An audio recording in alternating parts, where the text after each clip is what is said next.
Hello दोस्तों, आज हम बात करेंगे जुरिस्पोंडेंस के बारे में कि जुरिस्पोंडेंस क्या है, क्यों पढ़ना है, किस लिए हमें ये फ़ायदा करेगा। और ये फर्स्ट सेमेस्टर्स में आते हैं जुरिस्पोंडेंस, जो हमारे एलएलबी के और जो स्टूडेंट्स होते हैं जो लॉ कर रहे होते हैं, तो उनका सब अगर जो आप स्टार्टिंग से पढ़ रहे हो तो सबसे पहले जो है एक स्टूडेंट को ये दिक्कत आता है कि ये क्या है, इसमें तो कुछ वैसा लिखा हुआ नहीं है कि ये लाइन बाय लाइन या सेक्शन वाइज। तो इसमें दिक्कत यही आती है लोगों को कि ओवरऑल समझने में क्या दिक्कत है, परेशानी होता है स्टार्टिंग में। ठीक है, जब आप एक बार डीपली घुस जाओगे उसमें तो बड़े अच्छे से समझ आता है, बट स्टार्टिंग में ये बहुत बड़ा कन्फ्यूजिंग क्रिएट करता है कि क्यों पढ़ रहा है, ये फालतू का थ्योरेटिकल है, फिलोसफिकल सब्जेक्ट है, इससे कोई लेना देना ना, ये तो एक्ट है ना तो लिखित है या कुछ भी। तो वही चीज़ आज हम समझाने जा रहे हैं, ऑब्जेक्टिव कि क्यों पढ़ना है, कैसे पढ़ना है, उसमें क्या क्या चीज़ मेन पढ़ना है और ये है क्यों, क्या हेल्प करेगा ये पढ़ने से हमें लॉ के फील्ड में। ठीक है, तो सबसे पहले एक जुरिस्पोंडेंस को जो हमने कहते हैं कि जुरिस और प्रूडेंस, मतलब जुरिस मतलब लॉ और प्रूडेंस मतलब नॉलेज, उसका नॉलेज या स्किल्स। अगर किसी ने वो नॉलेज या स्किल डेवलप कर लिया उस मतलब लॉ का, तो उसे जुरिस्पोंडेंस समझ आ गया। ठीक है, अब अगर हम बात करते हैं कि जुरिस्पोंडेंस तो देखने में बहुत बड़ा चीज़ है, मतलब है क्या वो। तो सबसे पहले जो जुरिस्पोंडेंस का मतलब हम ये पढ़ते हैं कि लॉ है क्या, एक्चुअली में लॉ क्या है। ठीक है, लॉ को क्यों पढ़ना है। अगर ये लॉ है तो वो एक्ट है, जो हम जो एक्ट पढ़ते हैं या जो कोडिफाइड जो हमारा जो भी कोड या लॉ लिखे हुए हैं उसमें इसमें क्या अंतर है। ठीक है, तो हम क्या यहाँ समझने की कोशिश करते हैं कि लॉ क्यों पढ़ रहे हैं, क्यों है, कहाँ से आया, किस लिए डेवलप किए, और जो एक्ट बना है उसके पीछे रीजन क्या था, वो कहाँ से डिराइव हुआ। ठीक है, और हम इस कैसे माने कि वो वैलिड है। ठीक है, तो यही सब चीज़ों को जो है समझने के लिए हम जो रेस्पोंडेंस मतलब कोर्स पूरा पढ़ते हैं और समझते हैं। तो एग्जाम्पल लेके समझते हैं, जैसे कि हमें क्या क्या पढ़ना है और क्यों पढ़ना है। तो सबसे पहले मान के चलो एक फुटबॉल रखा हुआ है, ठीक है, बहुत बड़ा। ठीक है, ठीक है, गोल एक फुटबॉल रखा हुआ है। अब चार एंगल में जो है हम चार लोगों को बैठा दिए हैं, लेट सपोज ईस्ट से कोई देख रहा है, नॉर्थ से कोई देख रहा है, वेस्ट से देख रहा है। ठीक है, अब चार अलग लोग हैं, चार अलग एंगल से देख रहे हैं फुटबॉल को। हो सकता है फुटबॉल में किसी तरफ रंग अलग है, किसी तरफ कुछ अलग है, कुछ अलग है। ठीक है, कुछ अलग है, चारों लोग अलग अलग एंगल से अलग अलग कुछ एनालाइज कर रहे हैं। ठीक है, अब हम उस चारों लोगों को जो देखने का तरीका है, जो वहाँ लोग बैठे हैं, ठीक है, एक एक बैठा दिए पहले। ठीक है, अब हम बाद में क्या करते हैं, कुछ लोगों को और ज्वाइन करा देते हैं, बोल देते हैं 10 लोग को बुलाएं, बोले कि जिसको जिधर का इच्छा लग रहा है, तुम अपने जिधर का विजन से अच्छा लग रहा है उधर उधर ज्वाइन कर लो। ठीक है, तो हो सकता है 2 लोग इधर ईस्ट में ज्वाइन कर लिए, 2 लोग वेस्ट में ज्वाइन कर लिए, 5 लोग उधर ज्वाइन कर लिए, 4 लोग इधर ज्वाइन कर लिए, ऐसे बट गए। ठीक है, तो यही चीज़ हम यहाँ पे पढ़ेंगे। हम यहाँ पे लॉ को समझ रहे हैं एक फुटबॉल की तरह। ठीक है, और जो डायरेक्शंस हम जो समझ रहे हैं, डायरेक्शन से जो एनालिसिस चल रहा है उसको हम कह रहे हैं यहाँ पे जो रेस्पोंडेंट में स्कूल।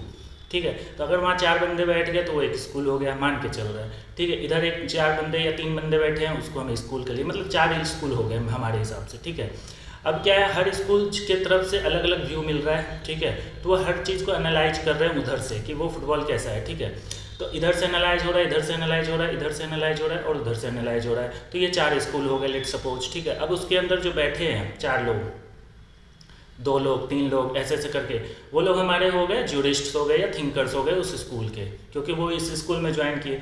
अब मान के चल रहे हैं कि ईस्ट में जो बैठे हैं उसको हमने नाम दे दिया नेचुरल स्कूल ऑफ जुरिस्पोंडेंस, और उसके ये जो 4 बैठे हुए लोग हैं उसको उनके हम जूरिस्ट और थिंकर्स बता दिए। ठीक है, तो इसी तरह से हम क्या किए कि फुटबॉल को 4 एंगल से देखे।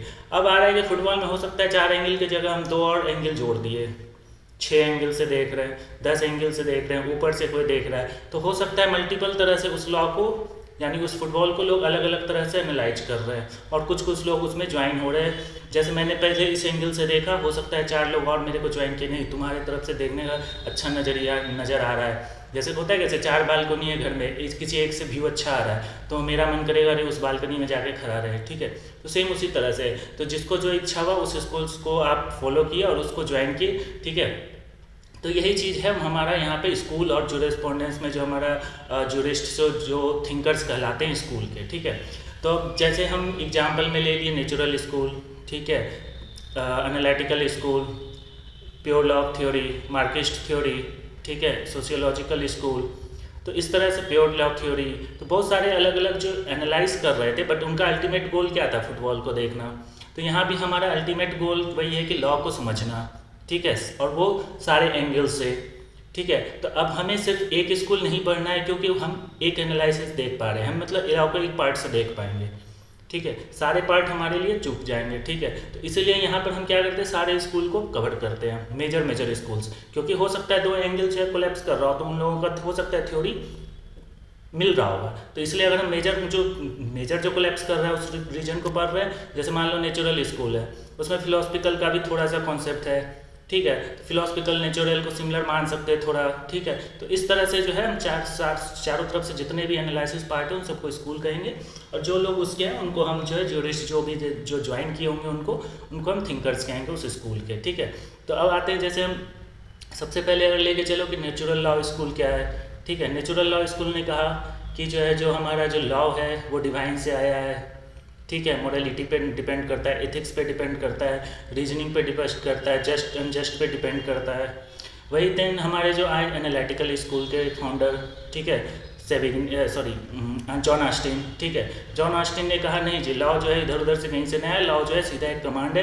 अगर मैं यहाँ का मालिक हूँ और मैं यहाँ पे आदेश दिया हूँ कि ये करना है तो वो करना है, लोग हमारे आदर कर रहे हैं, हमारे बात का आज्ञा मान रहे हैं, तो यही लॉ है। हमने बोल दिया कि ऐसे करना है, ये करना है, लोग उसको फॉलो कर रहे हैं, तो हमारे हिसाब से यही लॉ है। ना इथिक्स है, ना उसमें मॉरलिटी है, ना डिवाइन है, ना रिलीजन है, उसका कोई रोल नहीं है। ठीक है, तो जॉन ऑस्टिन के हिसाब से क्या था कि लॉ जो है कमांड है, अगर उस कमांड को नहीं पूरा करोगे तो हो सकता है जो वहाँ का सोवरेन या मालिक जो भी होंगे वो उसको सजा देंगे, यानी बैक्ड बाय सैंक्शन होगा। ठीक है, अब आते हैं थर्ड पे, जैसे हमारा हिस्टोरिकल स्कूल है। हिस्टोरिकल स्कूल वालों ने क्या देखा कि जो है जो सोसाइटी हमारा, ठीक है, वो जो है हिस्ट्री से डेवलप होते हुए आ रहा है। तो मतलब एक सोसाइटी में जो कस्टम्स का, ट्रेडिशन का जो चेंजेस आ रहे हैं, हर एक सोसाइटी में गए तो अलग अलग कस्टम्स हैं, अलग अलग वहाँ के जो रिलीजन्स से फॉलो होते हुए चीज़ें हैं। ठीक है, तो बेसिकली उनका था कि ट्रेडिशन और कस्टम से हमारा लॉ निकल के हिस्ट्री से डेवलप हुआ है, बहुत सालों से धीरे धीरे चीज़ों को जो है डेवलप करके यहाँ तक पहुँचा है। ठीक है, तो इनका पूरा फोकस जो है कस्टम्स पे था। किसका? हिस्टोरिकल लॉ ऑफ स्कूल का। मतलब इनका था कि जो है स्पिरिट ऑफ पीपल पे डिपेंड करता है। मतलब एक जो स्पिरिट ऑफ पीपल जो डेवलप होता है, हर एक सोसाइटी में अलग अलग स्पिरिट में देखने को मिलेगा, और वो स्पिरिट कहाँ से डेवलप हो रहा है? कस्टम से, ट्रेडिशन से। वो धीरे धीरे ग्रेजुअली के आदमी के अंदर आता है वहाँ का जो भी कस्टम और ट्रेडिशन है, और वो हमें देखने को मिलता है, उसके अकॉर्डिंग हम जो है लॉ को बनाते हैं। इसलिए लॉ जो है वेरी करता है। फिर आए हमारे सोशियोलॉजिकल आए। ठीक है, सोशियोलॉजिकल के रॉस्के पाउंड आए। उन लोगों ने अलग थ्योरी दिया कि भाई जो है ये जो लॉ है ये सोशल इंजीनियरिंग टूल है। ठीक है, ये टूल क्या काम करती है कि जो भी सोशल नीड्स या सोशल वेलफेयर में जो भी हमें नीड ज़रूरत पड़ रहा है चेंजेस को, उसको भरपाई करके और उसको जो है अच्छे से डेवलप, मतलब सोसाइटी का वेलफेयर डेवलप करे और उसको मेंटेन करे, लॉ एंड ऑर्डर फॉलो करे। उसके लिए हमें जो भी चेंजेस करना पड़ेगा हम वो करेंगे। किसके हेल्प पे? लॉ के हेल्प से। तो लॉ यहाँ पर उन्होंने एक सोशल इंजीनियरिंग टूल देखा जिसके हेल्प से हम सोशल वेलफेयर का, सोसाइटी वेलफेयर का डेवलपमेंट करते हैं। ठीक है, अब नेक्स्ट जो हमारे स्कूल हैं जैसे कि प्योर थ्योरी ऑफ लॉ है। प्योर थ्योरी ऑफ लॉ में क्या कहा गया? प्योर थ्योरी ऑफ लॉ में नाम ही से ही पता चल रहा है प्योर है। प्योर मतलब कुछ हम इम्प्योरिटी नहीं रखे। अब इनका इम्प्योरिटी क्या था? इनका इम्प्योरिटी था कि भाई जो रिलीजन्स फैक्टर है, हमारा डिवाइन है, गॉड है, मॉरलिटी है, उसका कमांड है, ये सारे चीज़ें जो है इसको इन्होंने कहा कि ये इम्प्योर चीज़ें हैं, इसको हटा के हम प्योर चीज़ पे बात करते हैं। वो प्योर चीज़ क्या है कि हमारा लॉ है। ठीक है, उनके हिसाब से। ठीक है, और वो कौन सा लॉ होगा? उनके हिसाब से जो प्योर लॉ था कि उनका कहना था कि भाई इसमें एक रूल होता है और रूल में एक बिहेवियर छुपा होता है। अगर हमने ये लिखा है कि रूल है तो ये कहीं ना कहीं कुछ आदेश देगा कि ये करना है, ये नहीं करना है। ठीक है, तो उस रूल को हम कहते हैं नॉर्म। तो इनका पूरा कॉन्सेप्ट था नॉर्म्स पे। ठीक है, इनके हिसाब से एक बेसिक नॉर्म होता है जो सबसे टॉप पे बैठा है, उसके नीचे एक नॉर्म इस तरह से होता है। और अगर लास्ट वाले नॉर्म को हम देखने जाएँ कि ये भाई किसने दिया है, हम इसको कैसे माने कि ये वैलिड है, तभी तो हम मानेंगे कि हाँ भाई, और किसने बोला कि तुम ये मत करो, हम कैसे मानेंगे कि क्यों नहीं करें? हम तो बोलेंगे भाई कहाँ लिखा हुआ है, पहले हमें ये बताओ वैलिड है कि नहीं, तभी तो हम मानेंगे। तो हम जाएंगे वैलिडिटी चेक करने कहाँ? उसके ऊपर वाले नॉर्म पे। ठीक है, अगर उसके ऊपर वाले नॉर्म ने कहा कि हाँ ये चीज़ लिखा हुआ है उसमें वैलिड है, तो हम बोलेंगे हाँ भाई ये लॉ है। अब ऊपर वाले नॉर्म जो है हो सकता है कि वो भी फर्जी हो, ठीक है, तो उसका वैलिडिटी हम कहाँ चेक करेंगे, उसके ऊपर वाले नॉर्म्स।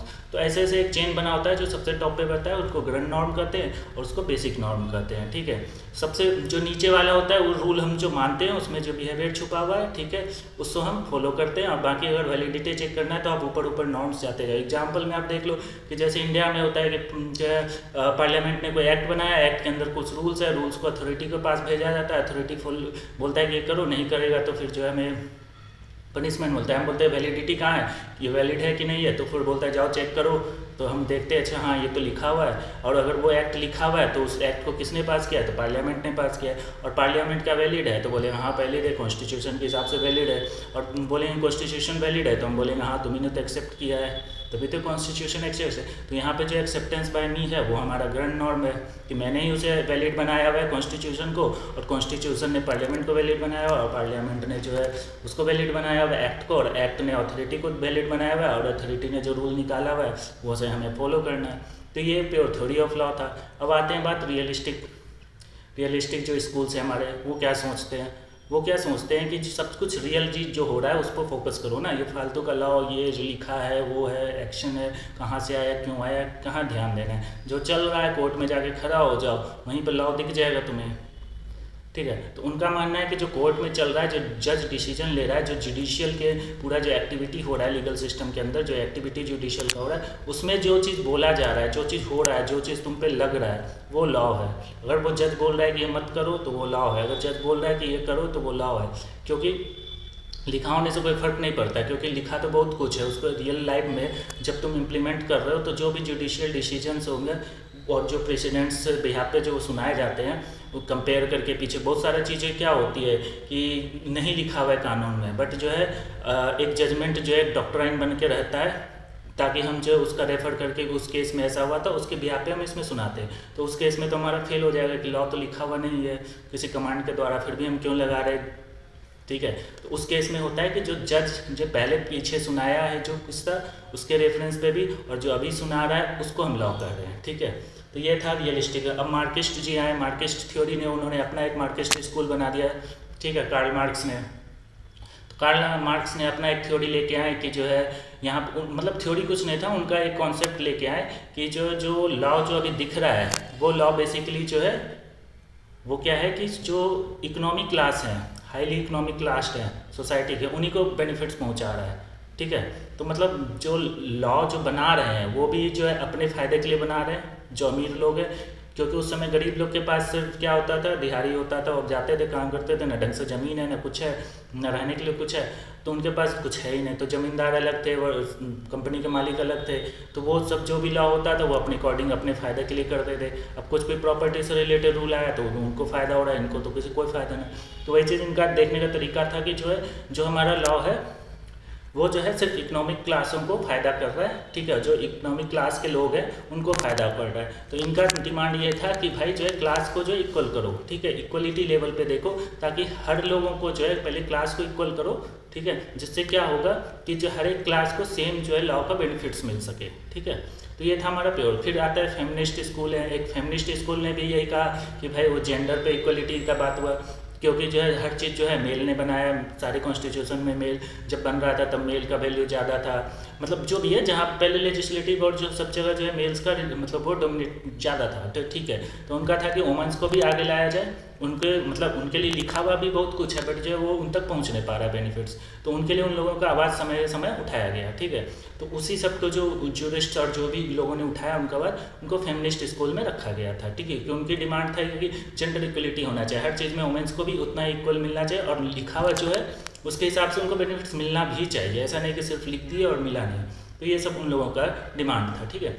अब आते हैं फिलोसफिकल स्कूल। फिलोसफिकल भी वही थ्योरेटिकल है कि लॉ क्या था, कहाँ से आया, तो वही है कि डिवाइन इधर उधर से आया था, ठीक है, यही सब चीज़ हमें को इसमें पढ़ना है। तो इसमें जो फेमस लोग थे उनके नाम है, जैसे जॉन आइंस्टीन थे जो सबसे मेन फेमस थे, इसमें HLA हार्ट हैं। HLA हार्ट का अपना जो ये कॉन्सेप्ट लेके आए कि भाई जो है हम लॉ को दो भाग में बांटेंगे, एक प्राइमरी स्कूल, एक सेकेंडरी रूल्स में, ठीक है। प्राइमरी रूल में हम पढ़ेंगे जो कॉमन चीज़ है, मतलब ग्लोबली यूज हो रहा है चीज़ें, जैसे राइट्स का बात कर रहे हैं, ड्यूटीज़ का बात कर रहे हैं, ये सारा चीज़। और सेकेंडरी में हम पढ़ेंगे जो वहाँ के पार्टिकुलर एक्ट है, जैसे अगर इंडिया का बात कर रहे हैं तो इंडिया में कौन कौन से एक्ट हो रहे हैं, इस तरह से वो रूल्स पे डिपेंड करेंगे। एक हॉलैंड थे, हॉलैंड साहब थे, उन्होंने कहा कि जो है ये फॉर्मल साइंस है, ठीक है, जो बेसिक साइंस होता है, जैसे कि अगर हम कहीं का कुछ पढ़ रहे हैं तो उसका कोर कॉन्सेप्ट्स क्या है, जैसे हम राइट्स ड्यूटीज ये सब हमारा कोर कॉन्सेप्ट्स है, ठीक है, कि प्रॉपर्टी है तो ऑनरशिप क्या है, पोजीशन क्या है, तो ये उस पर बात कर रहे थे कि हम फॉर्मल साइंस को पढ़ रहे हैं, ना कि जो हम किसी का देश में जाके या किसी का पर्टिकुलर एक्ट को समझ रहे हैं। हम समझ रहे हैं कि राइट्स क्या है, हम ड्यूटीज क्या है, उस पर बात कर रहे हैं, ठीक है, कॉन्ट्रैक्ट क्या है उस पर बात कर रहे हैं हम, ठीक है। तो ये फॉर्मल साइंस हो गया, ठीक है। तो फिलॉसफी में तो वही चीज़ हो गया कि लॉ कहाँ से आया, क्यों आया, उस पर पूरा थ्योरेटिकल है, वो नेचुरल लॉ से थोड़ा मिलता जुलता रहेगा, ठीक है। और बाकी हमारे सेवेगनी साहब थे, सेवेगनी साहब ने जो है हिस्टोरिकल स्कूल के थे, वो उन्होंने का फाउंडर थे। उनका कहना था कि भाई जो है वोल्केजिस्ट एक थ्योरी लेके आए थे, उनमें उन्होंने कहा कि जो है स्पिरिट ऑफ पीपल पे सब कुछ डिपेंड करता है, पीपल के स्पिरिट कहाँ से डेवलप होते हैं, हिस्ट्री से वो डेवलप होते आ रहा है, तो हमें उस पर फोकस करना चाहिए।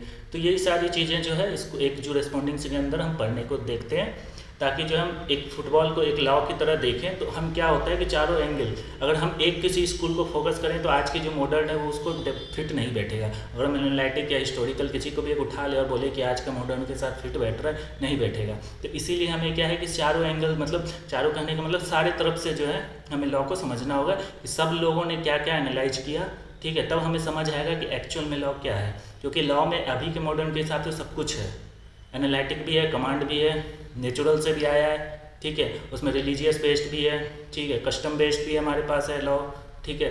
उसके बाद हमारे उसको जो मेन गोल है उसमें क्या है, मॉडलिटी भी देखना होता है, एक लॉ जो बनता है उसमें जस्टिस भी देखना होता है, फेयर एंड फेयर भी देखना होता है, फिर हमारा सोसाइटी वेलफेयर का भी बात होता है, क्योंकि सब कुछ सोसाइटी के अगेंस्ट ही होता है। अगर आज क्रिमिनल एक्टिविटी होता है स्टेट के अगेंस्ट ही होता है, सोसाइटी के अगेंस्ट ही हो रहा है, ठीक है। उसके बाद हमारा प्योर थ्योरी भी देखने को मिलता है। प्योर थ्योरी में क्या है, ग्रैंडम नॉर्म है, तो हमारे यहाँ भी आर्किटेक्चर है उसी हायरार्की फॉर्म में, कॉन्स्टिट्यूशन है, फिर नीचे हमारा वो है पॉलिटिकल है, उसके बाद हमारा क्या है गवर्नमेंट है, उसके बाद फिर हमारा एक्ट बनता है, एक्ट के नीचे फिर अथॉरिटी काम करते हैं, अथॉरिटी फिर रूल्स बनाते हैं कि भाई ये करो वो ना करो, सब हम वैलिडिटी नॉर्म्स के फॉर्म में देख रहे हैं, चेन के फॉर्म में देख रहे हैं, ठीक है। तो ये सारा देखने को मिलता है, मार्क्सिस्ट थ्योरी भी देखने को मिलता है, अभी भी देखने को मिलता है, बहुत सारा लॉ होता है, सिर्फ पॉलिटिक्स को ही फ़ायदा होता है, हमारे लोग तक पहुँचता नहीं, बहुत सारा चीज़ है, ठीक है। और फेमिनिस्ट तो है ही, देखते हैं लॉ को जो है इक्वली आजकल होता नहीं जल्दी, ठीक है, तो उसको लॉ को इक्वल लाने का बहुत कोशिश किया जाता है हर चीज़ों में, ठीक है।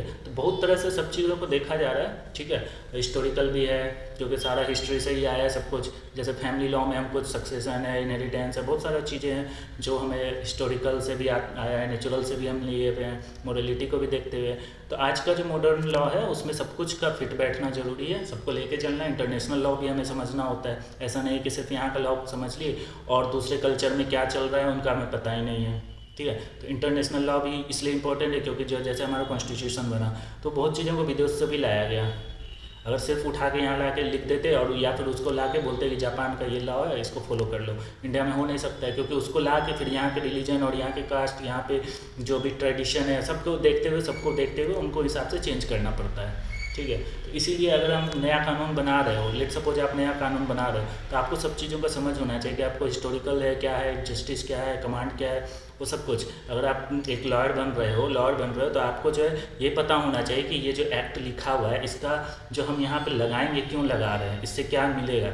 अगर हम जो है आज को जो है गवर्नमेंट जो है अगर कोई लॉ लेके आ जाती है तो वो जाता है सुप्रीम कोर्ट में वेरीफाई होने के लिए, जुडिशियल रिव्यू के लिए। अगर वो वहाँ पे जूरिस्प्रूडेंस पढ़े ही ना, उनके हिसाब से अगर लॉ कमांड अगर सॉवरेन के बारे आइंस्टीन के हिसाब से अगर वो चल ले तो बोलेंगे अरे हाँ भाई जो सॉवरेन तो बना दिया है चलो मुहर लगा देते, क्योंकि सॉवरेन आइंस्टीन के हिसाब से क्या होता है, कमांड है जो लॉ है, तो उन्होंने तो बना दिया अब हम तो साइन मार देते इसे।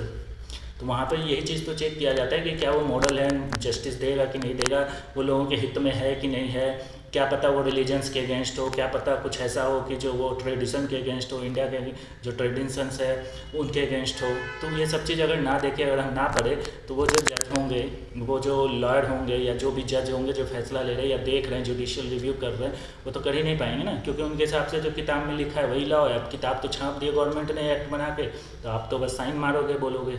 तो इसीलिए ज्यूरिस्पोंडेंस पढ़ना बहुत ज़रूरी है, ताकि जो है हम लॉ को अच्छी तरह से चारों तरफ से समझ सके, सारे स्कूल समझे, और जितने जो हमारे वो है क्या बोलते हैं जो फाउंडर्स ऑफ स्कूल्स हैं उनका नाम याद रखें, ठीक है। जैसे ये जो है कार्ल मार्क्स हमारे के मार्किस्ट के, प्योर थ्योरी के हेंस केल्सन है, ठीक है। और फिर हमारा ये आइंस्टीन जो है एनालिटिकल स्कूल के फाउंडर है, ठीक है, एनालिटिकल हो गए। फिर हमारा जो है प्योर थ्योरी के हेंस केल्सन है, हमारे हिस्टोरिकल के सेविग्नी साहब हैं, फ्रेडरिच कार्ल वॉन सेविग्नी, ठीक है। तो यही सारे लोग हैं, इन सबको जो मेन में जो है सॉलमंड हो गए, सॉलमंड भी एनालिटिकल के लास्ट में पार्ट बने थे, लेटेस्ट है उनका सब कॉन्सेप्ट, ठीक है। तो हर लोगों ने अलग अलग कहा, ठीक है। सॉलमंड ने कहा क्या कहा, एचएल हार्ट ने क्या कहा, हंस केल्सन ने कहा क्या, फ्रेडरिच ने कहा क्या कहा। तो यही सब चीज़ हमें पढ़ना है कि लॉ को उन लोगों ने कैसे देखा, उनके थ्योरी क्या थे, और दूसरा कि उन लोगों ने एक दूसरे पे वो कैसे किया, क्या बोलता है उसको, एक दूसरे के जो क्रिटिसिज्म किए, ठीक है। कि उन्होंने कहा कि जैसे एनालिटिकल वाले को क्रिटिसाइज क्या मिला कि आप तो सिर्फ जो कमांड पे फोकस कर रहे हो, मोरालिटी पे फोकस ही नहीं कर रहे हो, ठीक है। हम जो है हिस्टोरिकल पे क्या फोकस किया कि आप सिर्फ हिस्ट्री देख रहे हो, प्रेजेंट का देखने रहे कि जज वहाँ क्या सुना रहा है, ठीक है। तो हर जो है एक दूसरे को जो है क्रिटिसाइज किए, ठीक है। तो यही सब चीज़ें हमें पढ़ना है। Thanks for watching this video. Hope कि ज्यूरिस्पोंडेंस का ओवरव्यू समझ आया हो कि क्यों पढ़ना है, कैसे पढ़ना है, क्या पढ़ना है। Thanks for watching.